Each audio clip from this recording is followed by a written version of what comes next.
In the wild heart of 19th century Australia, two men turned the frontier into their battlefield. One wore armor like a knight of rebellion, the other carried madness like a crown of fire. Both fought the law, both defied death, yet one became a legend while the other vanished into infamy. What truly separates a hero from a monster when the world itself is lawless? The mirror of violence. Ned Kelly and Dan Morgan, origins of defiance. In the rough colonial landscapes of 19th century Australia, where injustice often carried a badge, two names emerged as symbols of rebellion and brutality: Ned Kelly and Dan Morgan. Their beginnings were shaped by the same soil of hardship, yet their paths diverged toward very different destinies. Ned Kelly was born into poverty in rural Victoria, the son of Irish convicts who lived under relentless police surveillance. From his youth, he witnessed the unfair treatment of his community, a world where class and ethnicity dictated guilt long before law did. Dan Morgan, by contrast, was the child of instability and rage. Born Jack Fuller, he grew up moving between foster homes and hard labor, carrying resentment that fermented into a kind of moral chaos. Both men were products of oppression, but where Kelly sought meaning through defiance, Morgan found only destruction. Methods and morality. Kelly's outlawry followed a crude but distinct moral code. His gang targeted banks and police, not random civilians, often leaving townsfolk unharmed or even compensated for their cooperation. In one case, during the Jerilderie raid of 1879, Kelly delivered a manifesto denouncing police corruption, a gesture that blurred the line between criminal and crusader. Morgan's approach was far darker. He terrorized travelers, murdered without hesitation, and used fear as performance. One witness later described him as a man who killed to hear the echo. While both were labeled Bushrangers, their moral signatures were incomparable. Kelly was an organized rebel, Morgan a violent nihilist. From a criminological perspective, Kelly fits the pattern of a social bandit, a term coined by historian Eric Hobsbawm to describe criminals seen as champions of the poor. Morgan, meanwhile, fits the pathological predator archetype, his actions driven by compulsion rather than ideology. Psychology and power experts studying their cases a century later observed that both men embodied forms of trauma common in frontier societies. Kelly's defiance reflected collective suffering, his identity forged through the persecution of his family. Morgan's violence stemmed from personal isolation and psychological disintegration, traits consistent with antisocial personality disorder. Both used power to reclaim control over systems that had denied them dignity, but only one transformed that struggle into a narrative others could empathize with. Kelly's makeshift armor, crafted from plow blades, was more than a weapon. It was an idea. It symbolized resistance made tangible, a man literally wearing the weight of his rebellion. Morgan's symbol was fear itself, a name whispered by those who hoped never to see his face. Legacy and reflection. When both men finally met their end, society judged them not by their crimes alone, but by what their stories revealed about the nation's soul.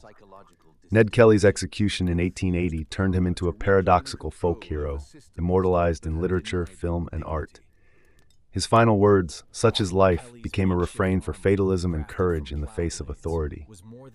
Dan Morgan, killed 6 years earlier by police ambush, was displayed as a warning, his severed head sent for medical study, his legacy reduced to pathology. Kelly became myth, Morgan a cautionary tale. Statistically, more than 50 cultural works across the 20th century revisited Kelly's life, while Morgan's story remained largely confined to academic criminology. This imbalance reflects society's need to romanticize rebellion when it carries a moral grievance, and to erase it when it exposes pure cruelty. Yet the truth is that both men mirror different sides of human nature: the desire to fight injustice, and the danger of becoming what we resist. Their comparison also highlights how societies construct moral hierarchies around violence. In the same era, international figures such as Pablo Escobar in Colombia or Miguel Angel Felix Gallardo in Mexico blurred similar lines between power, rebellion, and terror, each claiming justification within their social context. The difference lies not in the crime itself, but in its meaning to the people who remember it. Kelly's defiance became a language of class resistance, Morgan's violence a language of fear. The contrast remains a timeless study in how oppression breeds both justice seekers and destroyers, often born from the same injustice. The unforgiving mirror. In the end, the stories of Ned Kelly and Dan Morgan confront us with an uncomfortable question. When does rebellion stop being a fight for dignity and become a descent into darkness? Kelly's life invites empathy without absolution, Morgan's condemnation without understanding. Together, they form the mirror of a society still learning to tell right from rage. Their ghosts linger not as legends or monsters, but as warnings that beneath every mask of defiance lies the fragile line between justice and vengeance, and that the true weight of history is carried not by who rebels, but by what they leave behind. Expanded narrative, encounters, conflict, and survival. While their legends are often told in isolation, the lives of Edward Ned Kelly and John Dan Morgan were shaped by a world of constant surveillance, suspicion, and small betrayals. Kelly's early confrontations with police were not just crimes, they were public spectacles. During the Stringybark Creek encounter in 1878, Kelly's gang ambushed 4 policemen, killing 3 and narrowly sparing 1. This incident forced the Victorian government to issue the Felons Apprehension Act, legally allowing citizens and police to shoot the outlaws on sight. The law itself became a reflection of the tension between state authority and frontier resistance, and Kelly understood this as both threat and opportunity, carefully planning his movements, disguising his identity, and manipulating public perception. Morgan, operating a decade earlier, relied on a very different logic. Unlike Kelly's strategic raids, Morgan's actions were spontaneous, yet brutally effective. He would ride alone across hundreds of kilometers of bushland, attacking isolated homesteads and escaping before organized forces could respond. In one notorious incident, he held an entire family hostage, executing livestock for food while testing the obedience of his captives, demonstrating both ingenuity and cruelty. Witnesses noted his ability to read human behavior, exploiting fear as a tool. Unlike Kelly, Morgan never sought to justify his actions in writing or speech. His reputation alone communicated his power. Both men also negotiated fragile alliances with other outlaws and sympathetic locals. Kelly depended on his gang's loyalty, and letters and oral accounts suggest that neighbors sometimes hid him or provided resources, creating a network of complicity and support. Morgan, meanwhile, occasionally collaborated with small bands for larger raids, but largely relied on intimidation rather than trust. These dynamics illustrate a fundamental difference. One built community around crime, the other weaponized isolation. Finally, their survival strategies reveal a contrast in adaptability. Kelly used inventive camouflage, most famously the armor made from plow blades, to survive direct confrontations. Morgan relied on mobility, intimate knowledge of the terrain, and sudden aggression to evade capture. Both methods underscore a key insight.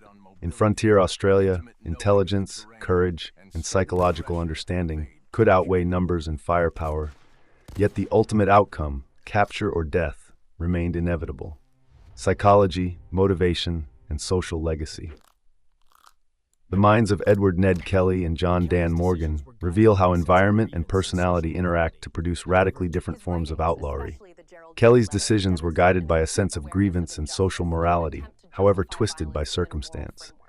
His writings, especially the Geraldry Letter, demonstrate an acute awareness of injustice and an attempt to justify violence within a moral framework. Kelly understood that rebellion carries a story. He deliberately cultivated one, ensuring his actions resonated with fellow settlers and the oppressed Irish community. His psychology reflects the strategic rebel, anger channeled through narrative, planning, and selective violence. Morgan's psychology was markedly different. Evidence from contemporary police reports and witness testimonies portrays a man impulsive, vindictive, and prone to sudden bouts of extreme violence. His criminality was reactive rather than proactive, governed by immediate emotion rather than long-term objectives. He lacked ideological justification, creating terror as a goal in itself.